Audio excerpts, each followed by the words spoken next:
बिस्मिल्लाहिर्रहमानिर्रहीम। अस्सलाम वालेकुम व्यूअर्स, आप देख रहे हैं business info official YouTube channel. मैं हूं बिलाल नज़ीर। नाज़रीन, आज की वीडियो की खास बात है ओपन शेड। हम गुजरांवाला के इलाके में पहुंचे हैं। दरियाए चनाब के करीब एक वसी रकबा यहां पर मौजूद है और यहां इन्होंने ओपन यानी खुले में जानवर रखे हुए हैं। इस तरह जानवर रखने में कौन कौन से मसाइल दरपेश हैं और इसके फ़वाइद क्या हैं, इन पर कितना खर्च आता है और दीगर तमाम मालूमात इनसे हासिल करेंगे। साथ ही साथ इन्होंने एक घोड़ी भी रखी हुई है जिसके ज़रिए ये इस इलाके में घूमते हैं और अपने जानवरों को चराते हैं। इसके अलावा इस वीडियो की जो सबसे बड़ी खास बात है वो ये है कि इनके पास देसी नस्ल की भैंसें हैं। लोग नीली नीली नीली करते हैं और ये भाई देसी भैंसों के गुण गाते हुए नजर आते हैं। इनसे पूछेंगे कि देसी भैंस, उसका खर्च कितना उस पर आता है, कितना कमाती है, दूध कितना देती है और बाकी तमाम तर तफसीलात देसी भैंस के बारे में पूछेंगे। इनका यह कहना है कि हमारे पास दोगली नस्ल की देसी भैंसें हैं जिनका रिजल्ट नीली के बराबर है। क्या यह वाकई मुमकिन है या नहीं, जानेंगे आज की इस वीडियो में। तो चैनल को करिएगा सब्सक्राइब, साथ में बेल आइकन भी दबा दीजिएगा ताकि नए आने वाली वीडियोस आप तक पहुंचती रहें। तो वीडियो शुरू करते हैं। अस्सलाम वालेकुम। वालेकुम सलाम। प्यारे भाई कैसे हैं? ठीक ठाक, अल्लाह दा शुक्र। पंजाबी में बात करेंगे या उर्दू में? पंजाबी में। अच्छा, ਤੁਹਾਡਾ ਕੀ ਨਾਮ ਹੈ? बिलाल, ਬਿਲਾਲ ਸਾਹਿਬ, ਇਲਾਕਾ ਕਿਹੜਾ ਜੇ? जिला गुजरांवाला। ਅੱਛਾ ਬਿਲਾਲ ਸਾਹਿਬ, ਮੱਝਾਂ ਦਾ ਕੰਮ ਕਿੰਨੇ ਸਾਲਾਂ ਤੋਂ ਕਰਦੇ ਹੋ? भाई मैं छोटा जैसा काम करन लगा माल डाल। ਅੱਛਾ, ਛੋਟੇ ਹੁੰਦਿਆਂ ਹੁਣ ਤੱਕ ਇਹੀ ਕੰਮ ਪੇ ਕਰਦੇ ਹੋ। ਕਿੰਨੀ ਉਮਰ ਹੋ ਗਈ ਜੇ ਮਾਸ਼ਾਅੱਲਾ? मेरी 23 साल उम्र होगी। 30 ਸਾਲਾਂ ਵਿੱਚ ਇਸ ਕੰਮ ਨੂੰ ਕਿਸ ਤਰ੍ਹਾਂ ਦਾ ਪਾਇਆ? शुक्र अल्हम्दुलिल्लाह। ਇਸ ਕੰਮ ਤੇ ਖੁਸ਼ ਹੋ? जी। ਅਗਰ ਮੈਂ ਪੁੱਛਾਂ ਕਿ ਇਸ ਕੰਮ ਤੋਂ ਤੁਸੀਂ ਕੀ ਕਾਮਯਾਬੀਆਂ ਹਾਸਲ ਕੀਤੀਆਂ ਨੇ ਜਾਂ ਕੀ ਬਣਾਇਆ ਖੱਟਿਆ ਜੇ, ਤੇ ਕੀ ਦੱਸੋਗੇ?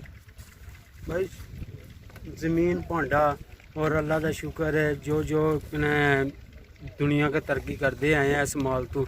ठीक है ਮਾਸ਼ਾਅੱਲਾ, ਯਾਨੀ ਕਿ और- ਤਰੱਕੀ ਕਰਦੇ ਆਏ ਹੋ, ਜ਼ਮੀਨ ਜੀ। ਭਾਂਡਾ ਬਣਾਇਆ ਤੂੰ जी ਤੇ ਐਸੇ ਕੰਮ ਨੂੰ ਅੱਗੇ ਲੈ ਕੇ ਚੱਲੋਗੇ? इंशाअल्लाह। ਅੱਛਾ, 30 ਸਾਲਾਂ ਪਹਿਲਾਂ ਜਦੋਂ ਛੋਟੇ ਕਾਕੇ ਹੋ ਉਦੋਂ ਕਿੰਨੀਆਂ ਮੱਝਾਂ ਸਨ ਕੋਲ? ਹੁਣ ਜ਼ਿਆਦਾ ਕੀਤੀਆਂ ਨਾਲਾਂ ਚ 50-60 ਡੰਗਰ ਨੇ। ਅੱਗੇ 15-16 ਹੁੰਦੇ ਸਨ ਛੋਟੀਆਂ ਹੁੰਦੀਆਂ। ਅੱਛਾ, 50-60 ਡੰਗਰਾਂ ਦਾ ਮਾਸ਼ਾਅੱਲਾ ਰੋਜ਼ ਦਾ ਕਿੰਨੇ ਮਣ ਦੁੱਧ ਹਾਸਲ ਕਰਦੇ ਹੋ? ਕਰਨੇ ਆ 100 ਕਿਲੋ ਦੁੱਧ ਹੁੰਦਾ ਰੋਜ਼ ਦਾ। 100 ਕਿਲੋ ਰੋਜ਼ ਦਾ? ਜੀ। ਤੇ ਕਿਸ ਰੇਟ ਤੇ ਸੇਲ ਕਰਦੇ ਹੋ? 100 ਰੁਪਏ ਕਿਲੋ। ਅੱਛਾ, ਖਰਚਾ ਮੈਨੂੰ ਨਜ਼ਰ ਨਹੀਂ ਆ ਰਿਹਾ। ਤੁਸੀਂ ਖੁੱਲਾ ਦਰਿਆ ਦਾ ਕੰਢੇ ਤੇ ਨਾਲ ਚਰਾਈ, ਖੁੱਲੀਆਂ ਜ਼ਮੀਨਾਂ ਨੇ, ਤੇ ਇੱਕ ਮੱਝ ਤੇ ਰੋਜ਼ ਦਾ ਖਰਚਾ ਕਿੰਨਾ ਕੁ ਕਰਦੇ ਹੋ? भाई रोज का खर्चे 500 रुपये एक मज के करने कि चुगा के लिया के मकई पाने, मकई पा के फिर वंडा पाई देना, वंडा पा के फिर उस हिसाब नाल ही खर्चा होंदा है ना। ਠੀਕ ਹੈ। ਅੱਛਾ, ਮਕਈ ਦਾ ਕੀ ਫਾਇਦਾ ਤੇ ਕਿੰਨੀ ਮਕਈ ਪਾਉਂਦੇ ਹੋ ਇੱਕ ਮੱਝ ਨੂੰ? भाई एक मज ਨੂੰ खुली मकई पाई दी है। ठीक है, जिन्नी एक मज खा लवे। ਪਹਿਲੇ ਫਾਰਮਰ ਹੋ, ਪਹਿਲੇ ਕਿਸਾਨ ਹੋ, ਜਿਹੜੀ ਗੱਲ ਮੱਝ ਦੀ ਮਰਜ਼ੀ ਤੇ ਛੱਡਦੇ ਪਏ ਹੋ। ਜੀ। ਮਕਈ ਤੇ ਮੱਝ ਅਗਰ ਖਾੜਿਆ 30-40 ਕਿਲੋ ਤੇ ਮਹਿੰਗਾ ਨਹੀਂ ਪਏਗਾ ਕੰਮ? नहीं कोई महंगा नहीं पाई उन्ना ज्यादा दुध दे देगी ने एक मज। ਅੱਛਾ ਚਲੋ ਠੀਕ ਹੈ, ਮਕਈ ਤੁਸੀਂ ਇਹਨਾਂ ਦੀ ਮਰਜ਼ੀ ਤੇ ਛੱਡੀ ਹੈ ਤੇ ਵੰਡਾ ਤੇ ਨਹੀਂ ਨਾ ਮਰਜ਼ੀ ਤੇ ਛੱਡਿਆ। ਵੰਡਾ ਕਿੰਨਾ ਪਾਉਂਦੇ ਹੋ? वंडा एक मज ने 5 किलो। 5 ਕਿਲੋ? जी ਤੇ ਇਹ ਸਾਰੇ ਰਲਾ ਕੇ ਇੱਕ ਮੱਝ ਦੇ ਤੁਹਾਡਾ 500 ਖਰਚਾ ਆਉਂਦਾ ਹੈ। जी। ਅੱਛਾ, ਤੁਹਾਡੇ ਕੋਲ ਮੱਝਾਂ ਦੀ ਦੁੱਧ ਦੇਣ ਦੀ ਰੇਸ਼ੋ ਕੀ ਹੈ? ਕਿੰਨਾ ਦੁੱਧ ਭੇਜ ਦਿੰਦੀਆਂ ਨੇ? मज एक टाइम का 10 किलो दूध दे देंदी। ਠੀਕ ਹੈ। 12 किलो 13 किलो भी। अच्छा। एक भैंस ऐसी है वो ना 18 किलो दूध देती है। ਠੀਕ ਹੈ, ਸਾਨੂੰ ਇਹ ਸਮਝਾਓ ਕਿ ਇੱਕ ਮੱਝ ਦੇ ਤੁਸੀਂ 500 ਰੁਪਈਆ ਲਾਉਂਦੇ ਹੋ ਤੇ ਮੱਝ ਮੁਨਾਫਾ ਕਿੰਨਾ ਦਿੰਦੀ ਹੈ ਤੁਹਾਨੂੰ? मुनाफा भाई किने उस 500 नाल 500 ला लो, रोज ਦਾ 1000 रुपया मुनाफा। ਯਾਨੀ ਕਿ 50% ਪ੍ਰੋਫਿਟ ਤੁਹਾਨੂੰ ਲੱਭ ਜਾਂਦਾ ਜੀ, ਮਾਸ਼ਾਅੱਲਾ। ਜੀ, ਜੀ। ਅੱਛਾ, 30 ਸਾਲਾਂ ਦੇ ਵਿੱਚ ਇਸ ਕੰਮ ਦੇ ਵਿੱਚ ਕਿਹੜੀਆਂ ਮੁਸ਼ਕਲਾਂ ਵੇਖੀਆਂ ਜਾਂ ਕੋਈ ਮੁਸ਼ਕਲਾਤ ਪੇਸ਼ बड़ी ਆਈਆਂ? बड़ी मुश्किल वेखी भाई, बड़ी मुश्किल वेखी है। हार नहीं छड़ी, लगे Very रहे nice। हैं इस काम ਨੂੰ, ਲੱਗੇ ਰਹੇ हैं। ਲੱਗੇ ਰਹੇ ਹੋ? ਜੀ। ਅੱਲਾਹ ਬਰਕਤ ਦਿੱਤੀ ਹੈ। ਜੀ। ਅੱਛਾ, ਮੁਸ਼ਕਲਾਂ ਦੇ ਨਾਂ ਦੱਸੋ ਤੇ ਫਿਰ ਉਹਨਾਂ ਦੇ ਕਾਬੂ ਕਿੰਜ ਪਾਇਆ? ਮੁਸ਼ਕਲਾਂ ਦੇ ਨਾਲ ਹੈ ਮਾਲ ਡੰਗਰ ਬਹੁਤ ਮੁਬਾਰ ਹੋ ਗਿਆ, ਵਿੱਚ 5 6 10 12 ਡੰਗਰ ਨਾ ਮਰ ਗਏ ਸਨ। ਓਹੋ। ਫਿਰ ਵੀ ਪਿਛਾ ਨਹੀਂ ਹਟਿਆ ਸੀ ਕਿ ਇਨਸ਼ਾਅੱਲਾ ਇਹ ਕੰਮ ਨੂੰ, ਕਾਰੋਬਾਰ ਨੂੰ ਲੈ ਕੇ ਟੁਰਾਂਗੇ। ਤੇ ਇਸ ਤੁਰੇ ਰਹੋ। ਕਾਰੋਬਾਰ ਨੂੰ ਲੈ ਕੇ ਟੁਰੇ ਆ। ਅੱਲਾ ਨੇ ਚਾਹੇ ਤੇ ਘਾਟਾ ਵੀ ਵਹਿੰਦਾ ਹੈ, ਫਾਇਦਾ ਵੀ ਹੁੰਦਾ ਹੈ ਇਸ ਕਾਰੋਬਾਰ ਵਿੱਚ। ਤੇ ਚਲੋ ਰੋਜ਼ੀ ਰੱਬ ਦੀ ਜ਼ਾਤ ਦਿੰਦੀ ਹੈ, ਫਾਇਦਾ ਵੀ ਰੱਬ ਦੀ ਜ਼ਾਤ ਦਿੰਦਾ ਹੈ। Very good. ਅੱਛਾ, ਇਹ ਦੱਸੋ ਭਾਈਜਾਨ ਕਿ ਜਿਹੜੇ 10-12 ਜਾਨਵਰ ਮਰੇ, ਬਿਮਾਰੀਆਂ ਨਾਲ ਮਰੇ, ਕਿਹੜੀਆਂ ਬਿਮਾਰੀਆਂ ਲੱਗੀਆਂ ਸਨ ਉਹਨਾਂ ਨੂੰ? ਉਹਨਾਂ ਨੂੰ ਬਾਰੀ ਸਮਝ ਤੋਂ ਬਾਹਰ ਗੱਲ ਸੀ। ਮੱਝਾਂ ਜਿਨ੍ਹਾਂ ਕਿਨਾ ਪਾਣੀ ਪੀ ਰਹੀਆਂ ਉੱਥੋਂ ਘੁੰਮ ਰਹੀਆਂ ਨੇ ਮੱਝਾਂ, ਕੋਈ ਸਮਝ ਨਹੀਂ ਆਈ ਮੱਝਾਂ ਨੂੰ। ਤੁਸੀਂ ਖੁੱਲੀ ਚਰਾਈ ਕਰਦੇ ਹੋ, ਕੋਈ ਐਸੀ ਜੜੀ ਬੂਟੀ ਜਾਂ ਜ਼ਹਿਰੀਲੀ ਚੀਜ਼ ਨਾ ਖਾ ਲਈਏ ਉਹਨਾਂ ਨੇ? ਉਹ ਸਮਝ ਤੋਂ ਬਾਹਰ ਗੱਲ ਹੋ ਗਈ ਸੀ। ਇਹਦੇ ਇਲਾਵਾ ਉਹ ਤੇ ਸਮਝ ਵਿੱਚ ਨਹੀਂ ਆਈਆਂ, ਇਹਦੇ ਇਲਾਵਾ ਐਸੀਆਂ ਬਿਮਾਰੀਆਂ ਜਿਹੜੀਆਂ ਤੁਹਾਡੀ ਸਮਝ ਵਿੱਚ ਆਈਆਂ ਨੇ ਉਹ ਕਿਹੜੀਆਂ ਲੱਗੀਆਂ ਨੇ? ਅੱਛਾ, ਇਹਨਾਂ ਦਾ ਕੋਈ ਥਣ ਸ਼ਨ ਦਾ ਮਸਲਾ ਹੋ ਜਾਏ ਜਾਂ ਕੋਈ ਮੱਝ ਪਿੱਛਾ ਮਾਰੇ, ਕੋਈ ਹੀਟ ਵਿੱਚ ਨਾ ਆਏ, ਤੇ ਇਹ ਚੀਜ਼ਾਂ ਦੇ ਹੱਲ ਕਿੰਜ ਕਰਦੇ ਹੋ? ਇਸ ਚੀਜ਼ਾਂ ਦਾ ਹੱਲ ਸਾਡਾ ਵੱਡਾ ਭਾਈ ਹੈ, ਉਹ ਕਰਦਾ ਪਿੱਛਾ ਵੀ ਮੱਝ ਦਾ ਮਾਰ ਦੇਵੇ ਉਹਦਾ ਵੀ ਇਲਾਜ ਕਰਦੇ ਨੇ, ਤੇ ਜਿਹੜੀ ਮੱਝ ਕਸਰੀ ਹੋ ਜਾਏ ਉਹਦਾ ਵੀ ਇਲਾਜ ਕਰਦੇ ਨੇ। ਚਲੋ ਦੇਸੀ ਨੁਸਖਿਆਂ ਦੇ ਤੁਹਾਡੇ ਵੱਡੇ ਵੀਰ ਦਾ ਮੁਕੰਮਲ ਇੱਕ ਇੰਟਰਵਿਊ ਕਰਨੇ ਆ। ਇਸ ਤੋਂ ਬਾਅਦ ਤੁਸੀਂ ਇਹ ਦੱਸੋ ਤੁਹਾਡੀ ਜ਼ਿੰਮੇਵਾਰੀ ਕੀ ਹੈ? 60 ਮੱਝਾਂ ਤੇ ਤੁਹਾਡਾ ਕੰਮ ਕਿੰਨੇ ਕੁ ਹਿੱਸੇ ਵਿੱਚ ਆਂਦਾ ਹੈ? ਤੁਹਾਡੀ ਕੀ ਜ਼ਿੰਮੇਵਾਰੀ ਹੈ? ਅਸੀਂ 3 ਭਾਈ ਆ ਇਸ ਕੰਮ ਤੇ, ਠੀਕ ਹੈ। ਅੱਛਾ। ਮੈਂ ਮਾਲ ਡੰਗਰ ਲੈ ਕੇ ਜਾਣਾ ਬਾਹਰ, ਚੁਗਾ ਚੁਕੂ ਗਿਆ, ਦੋਏ ਭਾਈ, ਇੱਕ ਦੁੱਧ ਲੈ ਕੇ ਟੋ ਜਾਂਦਾ ਤੇ ਇੱਕ ਮਕਈ ਵੱਢ ਕੇ ਲਿਆ ਕੇ ਸੁੱਟ ਦਿੰਦਾ। ਚਰਾਈ ਕਿੰਨੀ ਦੇਰ ਕਰਦੇ ਹੋ ਇਹਨਾਂ ਦੀ? ਅਸੀਂ ਸਵੇਰ 6 ਵਜੇ ਲੈ ਕੇ ਮੈਂ 3 ਵਜੇ ਤੱਕ ਮੱਝਾਂ ਦੇ ਨਾਲ ਰਹਿੰਦਾ। ਠੀਕ ਹੈ। ਤੇ ਅੱਜ ਕੱਲ ਤੇ ਇਹ ਜ਼ਮੀਨਾਂ ਖੁੱਲੀਆਂ ਨੇ, ਜਦੋਂ ਜ਼ਮੀਨਾਂ ਵੀ ਫਸਲਾਂ ਬੋਈਆਂ ਜਾਂਦੀਆਂ ਨੇ ਫਿਰ ਚੜਾਈ ਕਿੱਥੇ ਕਰਦੇ ਹੋ? ਫਿਰ ਘਰ ਲੈ ਜੀ ਤੇ ਉੱਥੇ ਫਿਰ ਪੱਠੇ ਪਾਈ ਦੇ ਨੇ ਤੱਕ। ਅੱਛਾ, ਤੇ ਬਾਹਰ ਮੈਦਾਨਾਂ ਵਿੱਚ ਕਿੰਨੀ ਦੇਰ ਹੈ ਮੱਝਾਂ ਨੂੰ ਰੱਖਦੇ ਹੋ? ਅਸੀਂ 3 ਮਹੀਨੇ 3 ਮਹੀਨੇ? ਜੀ। ਅੱਛਾ, ਇਹ ਦੱਸੋ ਕਿ 3 ਮਹੀਨੇ ਮੱਝਾਂ ਮੈਦਾਨਾਂ ਵਿੱਚ ਰਹਿਣ ਤੇ ਚੰਗੀਆਂ ਰਹਿੰਦੀਆਂ ਨੇ ਜਾਂ ਘਰ ਚੰਗੀਆਂ ਰਹਿੰਦੀਆਂ ਨੇ? ਜਿੱਥੇ ਕਿਨਾ ਪੱਠੇ ਜ਼ਿਆਦਾ ਹੋਣ, ਠੀਕ ਹੈ। ਠੀਕ ਹੈ। ਜਿੱਥੇ ਪੱਠੇ ਜ਼ਿਆਦਾ ਲੱਭ ਜਾਣ, ਘਰ ਵੀ ਪੱਠੇ ਪਾਉਂਦੇ ਰਹੋ, ਠੀਕ ਹੈ। ਵੰਡਾ ਸਹੀ ਪਾਉਂਦੇ ਰਹੋ, ਉਹਨਾਂ ਨੂੰ ਸਹੀ ਕਾੜਾ ਕੂੜੇ ਦਿੰਦੇ ਰਹੋ, ਠੀਕ ਹੈ।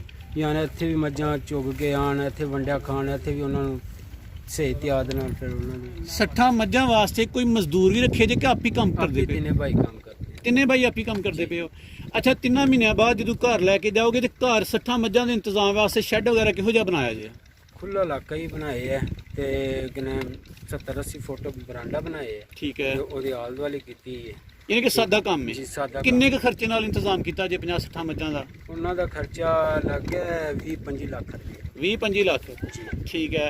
ਤੁਹਾਡੇ ਕੋਲ ਕੋਈ ਮੱਝ ਵੱਧ ਤੋਂ ਵੱਧ ਦੁੱਧ ਕਿੰਨਾ ਕੁ ਦਿੰਦੀ ਹੈ? ਉਹ ਦਿੰਦੀ ਜੇ ਇੱਕ ਮੱਝ ਕਿਨੇ 20 ਡੱਬੇ ਦੇ ਦਿੰਦੀ, 2 ਟਾਈਮਾਂ ਦਾ 20 ਕਿਲੋ? ਉਹ ਮੱਝ ਅਸੀਂ ਵੇਖਣਾ ਚਾਹਾਂਗੇ, ਅਗਰ ਵਿਖਾਓ ਸਾਡੇ ਵਿਊਅਰ ਨੂੰ, ਤੇ ਬੜਾ ਸ਼ੌਕ ਰੱਖਦੇ ਨੇ। ਮੱਝ ਇਸ ਟਾਈਮ ਵਿੱਚ ਮੌਜੂਦ ਜੇ ਭਲਾ ਕਿ ਨਹੀਂ ਮੌਜੂਦ? ਕਿਹੜਾ 20 ਕਿਲੋ? 18 ਡੱਬੇ ਦੁੱਧ ਦਿੰਦੀ ਜੀ। 18 ਕਿਲੋ ਵਾਲੀ ਵੇਖੋ ਜੀ। ਜੀ। ਤੇ ਇੱਕ ਉਧਰ ਮੱਝ ਦੂਰ ਤੇ ਚੁਗਦੀ ਉਹ ਵੇਖਣਾ, ਉਹ 20 ਡੱਬੇ ਦੁੱਧ ਦਿੰਦੀ ਹੈ, ਠੀਕ ਹੈ। ਠੀਕ ਹੈ। ਇਹ ਮੱਝ ਗਈ ਹੈ 17-18 ਤੇ, ਉਹ ਮੱਝ 17-18 ਤੇ। ਤੇ ਮੱਝਾਂ ਵੇਖਣ ਵਿੱਚ ਸਾਰੀਆਂ ਦੇਸੀ ਦੋਗਲੀਆਂ ਲੱਗਦੀਆਂ ਜੀ। ਪਈਆਂ ਨੇ, ਤੇ ਦੋਗਲੀਆਂ ਮੱਝਾਂ ਤੇ ਵੀ ਖੁਸ਼ ਹੋ? ਦੋਗਲੀਆਂ ਵੀ ਤੇ ਜ਼ਿਆਦਾ, ਜਿਹੜੀ ਦੇਸੀਆਂ ਦੋਗਲੀਆਂ ਮੱਝਾਂ ਹੁੰਦੀਆਂ ਨੇ ਇਹ ਜ਼ਿਆਦਾ ਦੁੱਧ ਦਿੰਦੀਆਂ ਨੇ। ਜਿਹੜੀਆਂ ਮੱਝਾਂ ਇਹ ਕਾੜੇ ਤੋਂ ਲੈ ਕੇ ਆਉਂਦੇ ਅਸੀਂ ਇੰਨੇ ਰੁਪਈਆ ਲਾ ਕੇ, ਉਹ ਮੱਝਾਂ ਦੁੱਧ ਘੱਟ ਦਿੰਦੀਆਂ। ਅੱਛਾ, ਪਹਿਲੇ ਬੰਦੇ ਹੋ ਜਿਹੜੇ ਨੀਲੀ ਨੂੰ ਛੱਡ ਕੇ ਦੇਸੀ ਦੇ ਨਾਰੇ 'ਤੇ ਮਾਰਦੇ ਹੋ। ਦੇਸੀ ਮੱਝ ਕਿੰਨੇ ਮਹੀਨੇ ਦੁੱਧ ਦਿੰਦੀ ਹੈ? ਦੇਸੀ ਮੱਝ ਜਦੋਂ ਨਵੇਂ ਹੋਣ ਤੱਕ, ਨਵੇਂ ਦੁੱਧ ਹੋਣ ਤੱਕ 1 ਲੀਟਰ ਨਾਲ ਦੁੱਧ ਦਿੰਦੀ ਹੁੰਦੀ ਹੈ। ਇਹ ਸਾਰੀਆਂ ਦੇਸੀ ਮੱਝਾਂ ਤੇ ਨਹੀਂ ਇੰਜ ਕਰਦੀਆਂ ਹੋਣਗੀਆਂ? ਦੇਸੀ ਮੱਝ ਕੁਝ ਕਾਫੀ ਨੇ ਜਿਹੜੀਆਂ ਇੰਜ ਕਰਦੀਆਂ ਨੇ, ਕਿਉਂ ਉਹ ਨਾਲ ਦੂਜੀਆਂ ਮੱਝਾਂ ਨੂੰ ਲੈ ਕੇ ਟੁਰੀਆਂ ਰਹਿੰਦੀਆਂ। Very good. ਅੱਛਾ, ਦੇਸੀ ਮੱਝਾਂ ਦੀ ਵੀ ਇਹ ਖੂਬੀ ਦੱਸਦੇ ਪਿਓ ਕਿ ਦੇਸੀ ਮੱਝ ਦੀ ਭੈੜੀ ਬਰੀਡ ਨਹੀਂ, ਇਹ ਵੀ ਸੂਣ ਤੱਕ ਦੁੱਧ ਦਿੰਦੀਆਂ ਨੇ? ਜੀ, 1 ਲੀਟਰ ਨਾਲ ਦੁੱਧ ਦਿੰਦੀਆਂ ਰਹਿੰਦੀਆਂ ਨੇ, ਤੇ ਦੂਜੀਆਂ ਮੱਝਾਂ ਜਿਹੜੀਆਂ ਨਾਲ ਲੈ ਕੇ ਟੁਰੀਆਂ ਰਹਿੰਦੀਆਂ ਨੇ। ਇੰਜ ਸਾਨੂੰ ਫਿਰ ਨਾ ਨੁਕਸਾਨ ਨਹੀਂ ਹੁੰਦਾ, ਠੀਕ ਠੀਕ ਕੰਮ। ਠੀਕ ਹੈ। ਅੱਛਾ, ਇਹ ਦੱਸੋ ਕਿ ਇਹ ਮੱਝਾਂ ਨੂੰ ਇੱਥੇ ਤੁਸੀਂ, ਮੈਂ ਵੇਖਿਆ ਖੁੱਲੇ ਮੈਦਾਨ ਵਿੱਚ, ਕੋਈ ਹੱਦ ਬੰਦੀ ਨਹੀਂ ਕੀਤੀ ਰਾਤ ਨੂੰ, ਜਾਂ ਤੁਹਾਡੀ ਜਦੋਂ ਮੱਝਾਂ ਤੁਸੀਂ ਇੱਥੇ ਦੁੱਧ ਦੀ ਚੁਆਈ ਕਰਦੇ ਪਏ ਹੋ? ਹਾਂਜੀ। ਤੇ ਇੱਥੇ ਵਾੜਾ ਛਾੜਾ ਵੀ ਕੋਈ ਨਹੀਂ ਬਣਾਇਆ? ਖੁੱਲੀ ਵਾੜਾ ਕੋਈ ਨਹੀਂ ਬਣਾਇਆ। 7-8 ਵਜੇ ਤੱਕ ਮੱਝਾਂ ਫੇਰ ਕੇ ਲਿਆ ਕੇ ਇੱਥੇ ਬੰਨ੍ਹ ਦੀਆਂ, ਲੰਗਾ ਲਾਈਆਂ ਨੇ ਕਿੱਲਿਆਂ ਨਾਲ? ਜੀ, ਇਹ ਕਿੱਲਿਆਂ ਨਾਲ ਮੱਝਾਂ ਬੰਨ੍ਹ ਦੀਆਂ। ਠੀਕ ਹੈ। ਅੱਛਾ, ਦੇਸੀ ਮੱਝਾਂ ਦੇ ਰੇਟ ਕੀ ਹੁੰਦੇ ਨੇ? ਨੀਲੀ ਦੇ ਰੇਟ ਤੇ ਲੋਕ 5-5 ਲੱਖ, 7-7 ਲੱਖ, 8-8 ਲੱਖ ਵੀ ਦੱਸਦੇ ਨੇ। ਤੁਹਾਡੀਆਂ ਮੱਝਾਂ ਦੇ ਰੇਟ ਕੀ ਨੇ? ਇਹ ਭਾਈ 3.5 ਇੱਥੇ ਅਸੀਂ ਖਰੀਦ ਕੇ ਲਿਆਂਦੀ ਹੈ ਮੱਝਾਂ। ਇਹ ਦੇਸੀ ਮੱਝਾਂ ਦੇ ਰੇਟ ਵੀ 3 ਤੱਕ ਨੇ? ਅੱਛਾ, ਲੋਕ ਅਕਸਰ ਸ਼ਿਕਵਾ ਕਰਦੇ ਨੇ ਕਿ ਤੁਸੀਂ ਜਿੰਨੀਆਂ ਵੀ ਮੱਝਾਂ ਵਿਖਾਉਂਦੇ ਹੋ ਬੜੀਆਂ ਮਹਿੰਗੀਆਂ ਵਿਖਾਉਂਦੇ ਹੋ। ਜੀ। ਇਹਦਾ ਮਤਲਬ ਹੈ ਮੱਝਾਂ ਵਾਕਈ ਮਹਿੰਗੀਆਂ ਨੇ? ਮੱਝਾਂ ਹਰ ਪਾਸੇ ਮੱਝਾਂ ਮਹਿੰਗੀਆਂ ਹੋ ਗਈਆਂ ਭਾਈ, ਰੇਟ ਹੁਣ ਮੱਝਾਂ ਦਾ। ਅੱਛਾ ਭਾਈ ਜਾਨ, ਇਹ ਮੱਝਾਂ ਦੇ ਜਾਨ ਜਿਹੜੇ ਕੱਟੀਆਂ ਕੱਟੇ, ਇਹਨਾਂ ਦਾ ਕੀ ਕਰਦੇ ਹੋ? ਇਹਨਾਂ ਭਾਜੀ ਲੈ ਕੇ ਪਾਲਨੇ, ਇਹਨਾਂ ਨੂੰ ਜਵਾਨ ਕਰਨੇ ਆ, ਇਹਨਾਂ ਤੋਂ ਮੱਝਾਂ ਬਣ ਜਾਂਦੀਆਂ ਨੇ। ਠੀਕ ਹੈ। ਜੀ। ਯਾਨੀ ਕਿ ਇਹਨਾਂ ਵਿੱਚ ਵੀ ਫਾਇਦਾ, ਅਗਰ ਬੰਦਾ ਸਬਰ ਕਰੇ ਤੇ ਇਹਨਾਂ ਦਾ ਵੀ ਕੋਈ ਫਾਇਦਾ ਹੈ? ਹਾਂਜੀ। ਠੀਕ ਹੈ। ਇਹ ਦੱਸੋ ਕਿ ਮੱਝਾਂ ਦੇ ਸੂਏ, ਦੇਸੀ ਮੱਝਾਂ ਦੇ ਸੂਏ ਕਿਸ ਤਰ੍ਹਾਂ ਦੇ ਨੇ? ਇਹ ਕਿੰਨੇ ਕੁ ਸੂਆਂ ਤੱਕ ਸਹੀ ਦੁੱਧ ਦਿੰਦੀਆਂ ਨੇ? ਇਹ ਭਾਜੀ ਜਦੋਂ ਤੱਕ ਸਾਂਭ ਕਰਦੇ ਰਹੋ। ਦੇਸੀ ਮੱਝ? ਜੀ। 8-9 ਸੂਏ ਤੱਕ ਦੁੱਧ ਠੀਕ ਦਿੰਦੀ ਨੇ, ਉਸ ਤੋਂ ਬਾਅਦ ਫਿਰ ਮੱਝਾਂ ਆਸਤਾ ਆਸਤਾ ਆਪਣੇ ਵਡੇਰੀਆਂ ਹੋ ਜਾਂਦੀਆਂ ਨੇ, ਫਿਰ ਘਟਣਾ ਪੈਂਦੀ।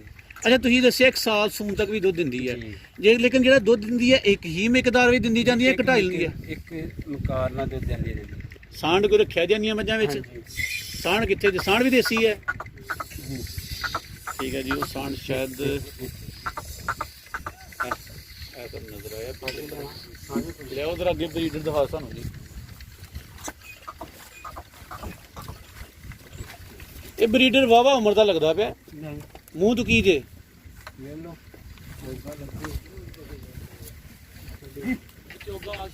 ਚੁੱਗਾ ਹੈ? ਲੱਗੇ ਜੀ। ਅੱਛਾ ਵੀਰ ਜੀ ਇਹ ਵੀ ਦੱਸੋ ਕਿ ਨੀਲੀ ਦੇ ਇਲਾਕੇ ਨੇ ਮਖਸੂਸ, ਰਾਵੀ ਦੇ ਇਲਾਕੇ ਮਖਸੂਸ ਨੇ, ਅਗਰ ਕਿਸੇ ਨੇ ਦੇਸੀ ਮੱਝਾਂ ਲੈਣੀਆਂ ਤੇ ਇਹਦੇ ਇਲਾਕੇ ਕਿਹੜੇ ਨੇ? ਇਸ ਲਾਗੇ ਕੁਝ ਜ਼ਿਲ੍ਹਾ ਗੁਜਰਾਂਵਾਲਾ ਤੇ ਜ਼ਿਲ੍ਹਾ ਕਿਸੇ ਨੇ ਲੈਣੀ ਹੋਵੇ ਤਾਂ ਤੁਸੀਂ ਮੱਝਾਂ ਵੇਚਦੇ ਹੋ ਜੀ ਭਾਜੀ ਤੇ ਕੀ ਨੰਬਰ ਸ਼ੰਬਰ ਹੈ ਤੁਹਾਡਾ? 0340 ਅੱਛਾ 022 45 64। ਅੱਛਾ ਐਂਡ ਤੇ ਜਿਹੜੇ ਲੋਕ ਤੁਹਾਨੂੰ ਵੇਚਦੇ ਪਏ ਨੇ ਦੇਸੀ ਮੱਝਾਂ ਰੱਖਣਾ ਚਾਹਣਗੇ, ਨੀਲੀਆਂ ਮਹਿੰਗੀਆਂ, ਰਾਵੀਆਂ ਮਹਿੰਗੀਆਂ, ਦੇਸੀ ਦਾ ਕਿਸੇ ਦਾ ਜ਼ੇਨ ਬਣ ਜੇ, ਹਾਂਜੀ। ਤੁਸੀਂ ਉਹਨਾਂ ਨੂੰ ਮੱਤ ਮਸ਼ਵਰਾ ਕੀ ਦੇਣਾ ਪਸੰਦ ਕਰੋਗੇ? ਕੋਈ ਜਿਹੜੀ ਮੱਝ ਪਸੰਦ ਆਏ ਉਹ ਖੜੋ ਆਪਣੀ ਮਰਜ਼ੀ ਨਾਲ। ਹੂੰ ਇਹ ਨਹੀਂ ਜ਼ਬਰਦਸਤੀ ਹੈ ਮੱਝ ਖੜੋ, ਇਹ ਨਹੀਂ ਜਿੰਜ ਉਹ ਬੰਦੇ ਅੱਗੇ ਵਪਾਰੀ ਜਾ ਕੇ ਕਰਦੇ ਨੇ, ਜਿੰਜ ਉਹ ਕਰਕੇ ਮੱਝਾਂ ਕੋ ਲੈ ਕੇ ਦਿੰਦੇ ਨੇ, ਉਹ ਫਾਇਦਾ ਕੋਈ। ਅੱਛਾ 60 ਮੱਝਾਂ ਵਿੱਚ ਤੁਹਾਡੀਆਂ ਲੈ ਰਹੀਆਂ ਕਿੰਨੀਆਂ, ਦੁੱਧ ਦੇਣ ਵਾਲੀਆਂ ਕਿੰਨੀਆਂ ਜਿਸ ਟਾਈਮ? ਦੁੱਧ ਦੇਣ ਵਾਲੀ ਹੈ ਨੇ 20 ਬਾਈ। 20 ਬਾਈ।